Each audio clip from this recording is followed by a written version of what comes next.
நேர்களே, இன்றைக்கு 22ஆம் தேதி.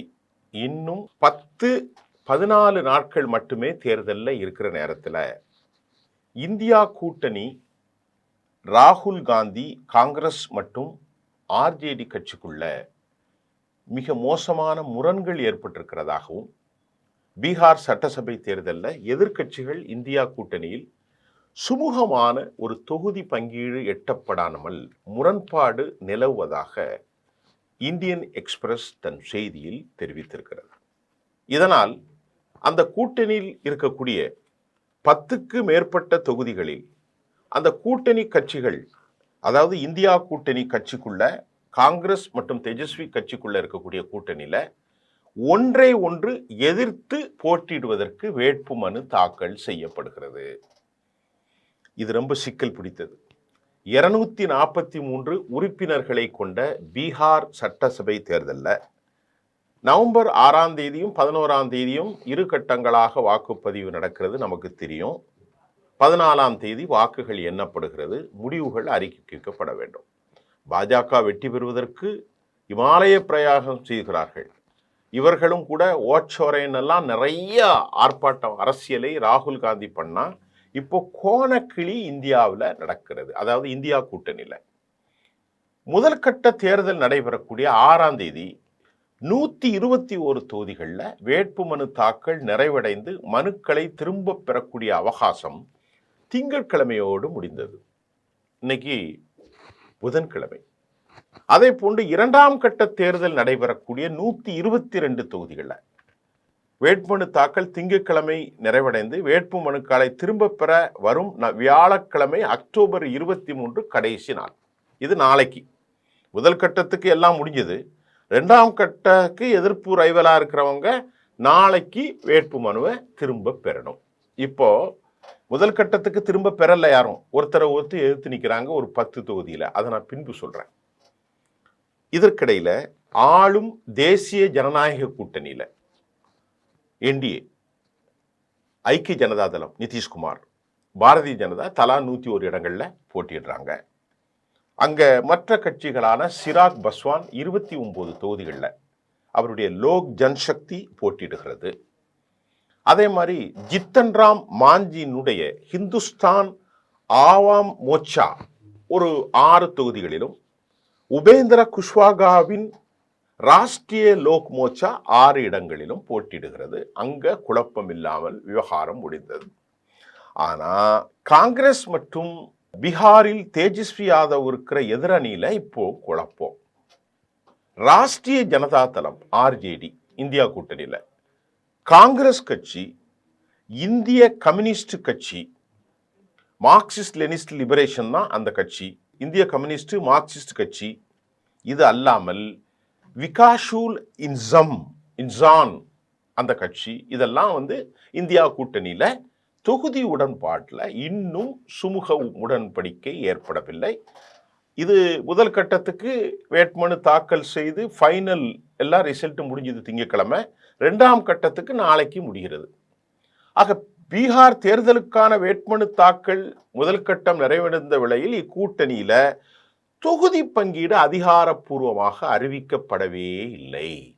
இது எப்படி விளங்கும்? இந்த கூட்டணி 143 வேட்பாளர்களோடு பீகாரில் ஆர்ஜேடி முழு பட்டியலை திங்கட்கிழமை வெளியிடப்பட்டு விட்டது. இவர்களில் 21 பேர் பெண் வேட்பாளர்கள். பாரதிய ஜனதாவும் ஐக்கிய ஜனதா தளத்தை விட அதிக பெண்களுக்கு வாய்ப்பு அளிக்கப்பட்டுள்ளது. இந்த பட்டியல் வெளியாவதற்கு முன்பே ஆர்ஜேடி வேட்பாளர்கள், அதாவது தேஜஸ்வி யாதவ் அவருடைய கட்சி வேட்பாளர்கள் பலர் வேட்பு மனுக்களை தாக்கல் செய்தார்கள். இப்போ இதுல இருந்து என்ன நடக்குதுன்னா, இதை ஒன்று புரிஞ்சுக்கிடுங்க.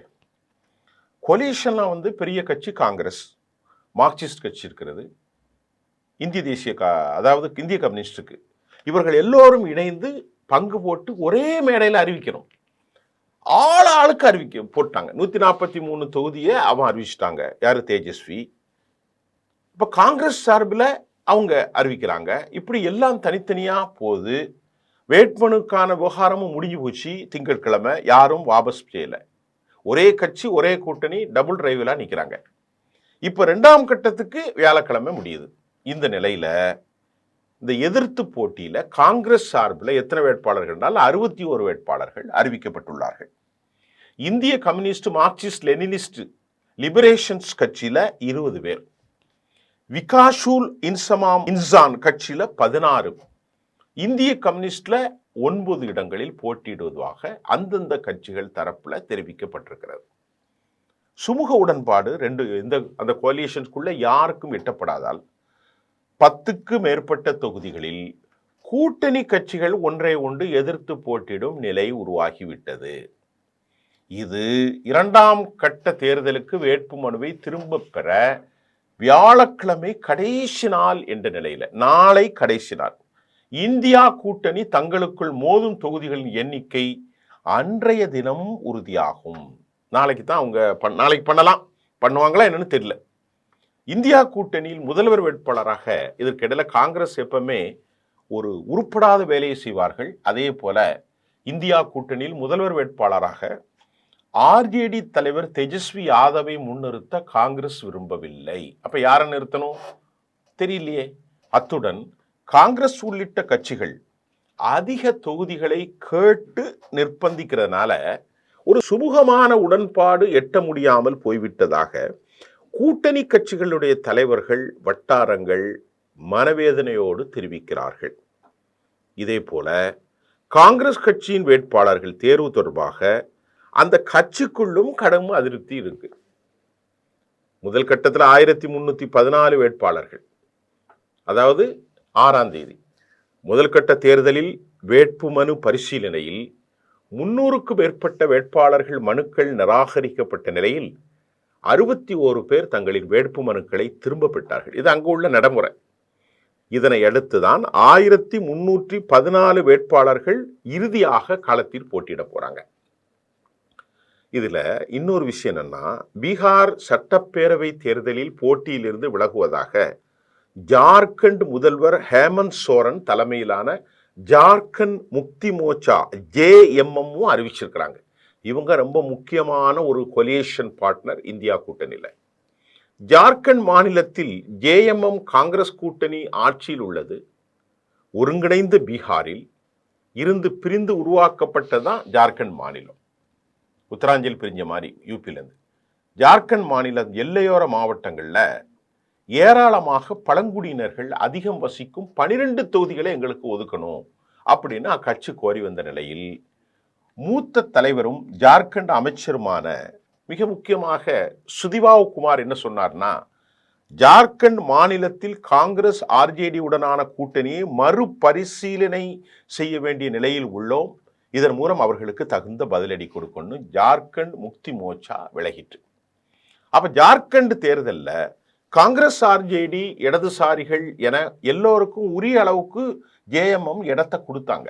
ஆனா பீகார்ல காங்கிரசும் RJDயும் தங்களுக்குள் பெரும்பாலான தொகுதிகளை ஒதுக்கி கொண்டு விட்டன. எங்களுக்கு தொகுதி ஒதுக்காமல் அவர்கள் சதி செய்து விட்டனர். எனவே பீகார் சட்டசபையில் நாங்க போட்டியிலிருந்து விலகுகிறோம்.